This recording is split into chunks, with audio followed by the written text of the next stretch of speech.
two, one, two, three, four. When I think of the Vietnam War, I think of the 1960s and 70s, of the U.S. fight against communism, and of a war that left the American people questioning its government's motives. I also think of protest music.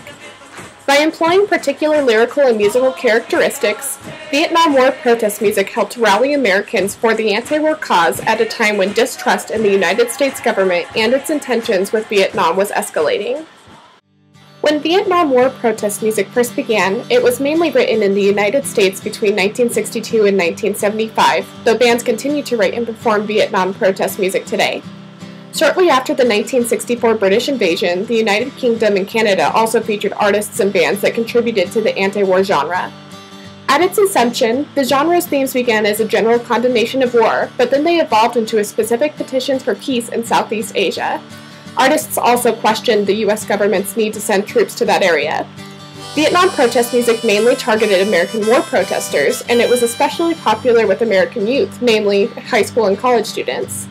In 1971, the United States ratified the 26th Amendment, which lowered the voting age from 21 to 18, but before that time, the rhetoric of Vietnam protest music appealed to young Americans because it gave them opportunities to not only form their own opinions regarding the war, but also to freely express those opinions.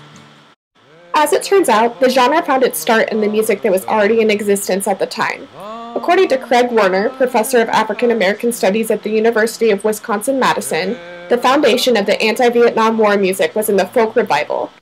The political nature of most folk music provided a solid foundation for the genre.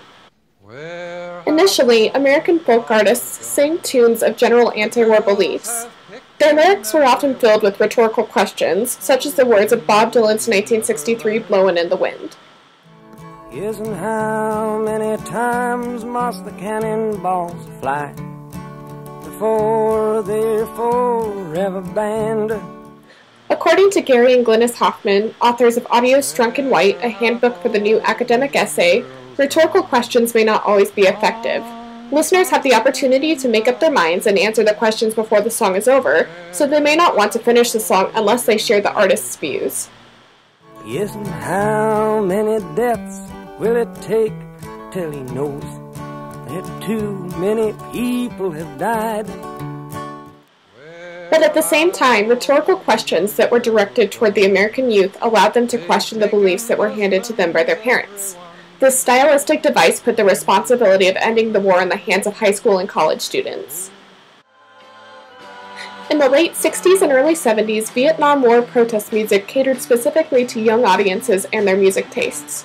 Rock music, specifically folk rock, progressive rock, and psychedelic rock, especially in regard to the British invasion, became prominent in the protest scene, but folk music still dominated the genre. Regardless of the genre's musical variety, Vietnam War protest music did follow some lyrical guidelines. Vocalists either used direct, blunt language or metaphors to get their points across. In Country Joe and the Fish's 1967 I Feel Like I'm Fixin' to Die rag, the band questions why Americans are fighting in Vietnam, and it considers that the U.S.'s intentions aren't honorable. In the song, Country Joe uses explicit language and satire to connect with his audience. And it's 1, 2, 3. What are we fighting for? Don't ask me, I don't give a damn. The next stop is Vietnam. And it's 5, 6, 7. Open up the pearly gates. Well, there ain't no time to wonder why. We're all gonna die. While Country Joe and the Fish was particularly blunt in their message, Pete Seeger opted for a metaphor in his 1967 folk tune, Waist Deep in the Big Muddy. Literally speaking, the lyrics depict a U.S. platoon leader who orders his troops to cross a river even though they keep sinking in the water, communicating that, in regard to Vietnam, the United States was in over its head. Soon be on dry ground. We were waist deep in the big muddy. The big fool says to push on.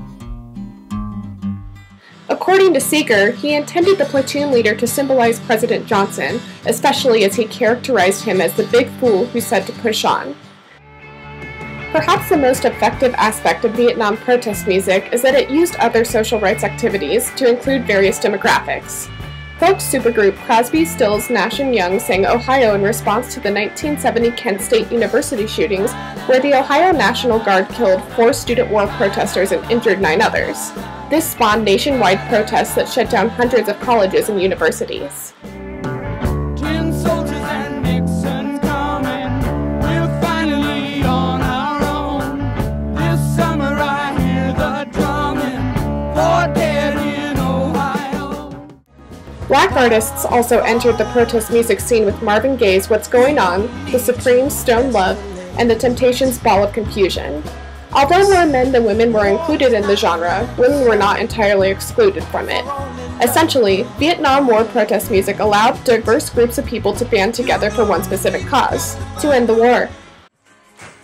By 1973, the United States announced the end of the draft, and the last American troops left Vietnam.